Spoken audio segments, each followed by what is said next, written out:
Bienvenue à tous sur Africa 24. Nous recevons dans cette nouvelle édition de décryptage la directrice générale de AG Media Consulting, une agence éditoriale qui accompagne les entreprises et les dirigeants dans leur communication en Afrique. Madame Désirée Gladys Johnson Akinocho, bienvenue sur Africa 24. Vous avez pris part au 19e sommet de la francophonie tenu les 4 et 5 octobre 2024 en France. Que retenez-vous de ce sommet ? Mes impressions, c'est que la francophonie demeure une grande famille avec de nombreux pays, une belle diversité qui peut constituer un facteur de richesse.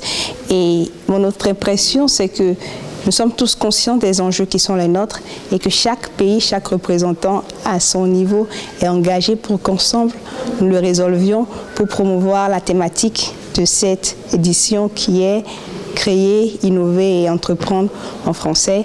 Et aujourd'hui, on a discuté sur comment est-ce qu'on allait utiliser cette thématique-là pour créer des emplois pour les jeunes.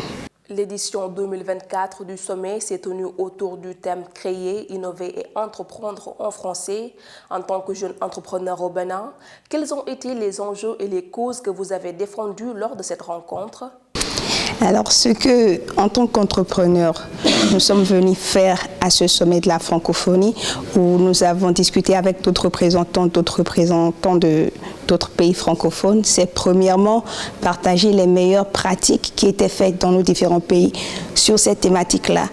Et entre autres pratiques ou initiatives dont nous avons parlé et que nous faisons au Bénin, il y a par exemple Semecity qui est le centre d'innovation qui accompagne les jeunes qui ont des idées innovantes pour qu'ils puissent transformer ces idées-là en des propositions de valeur au sein d'entreprises, on l'espère, rentables. C'est par exemple une agence de développement des petites et moyennes entreprises qui a été mise en place pour accompagner les PME qui créent de la richesse et par ricochet de l'emploi pour les jeunes.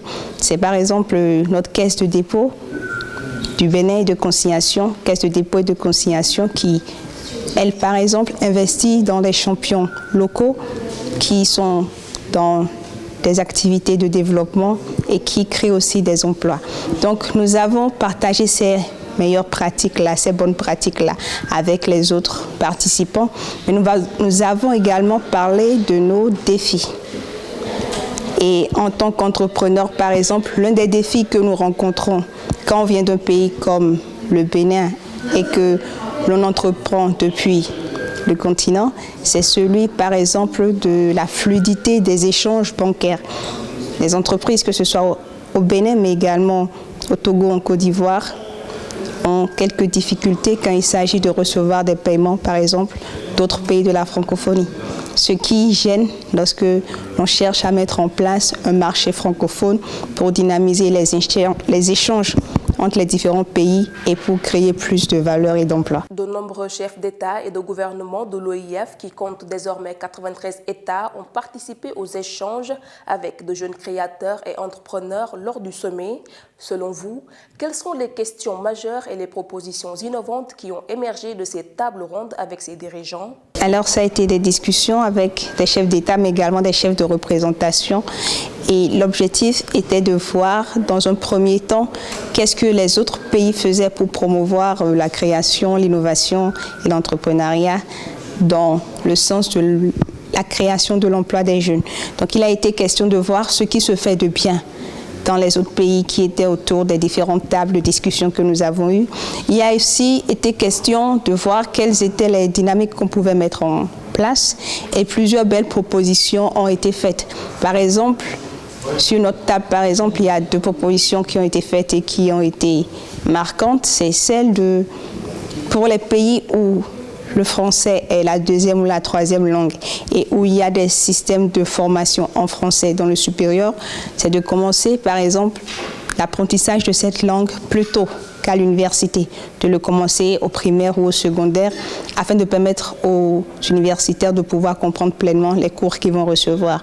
Une autre proposition a été de créer, par exemple, une rencontre entre jeunes entrepreneurs francophones qui se réuniront afin de discuter des défis qui sont les leurs en tant qu'acteurs économiques du même espace et de pouvoir trouver des solutions à ces défis-là.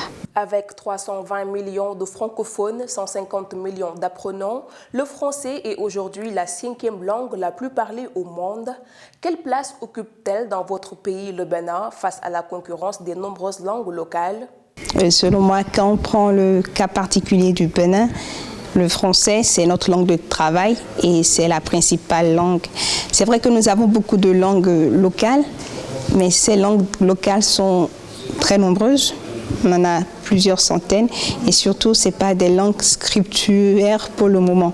C'est des langues que nous parlons mais que nous n'écrivons pas encore, ce qui fait qu'il y a peut-être une menace sur le français dans nos pays, mais je ne pense pas qu'elle vienne directement des langues locales quand il s'agit du Bénin.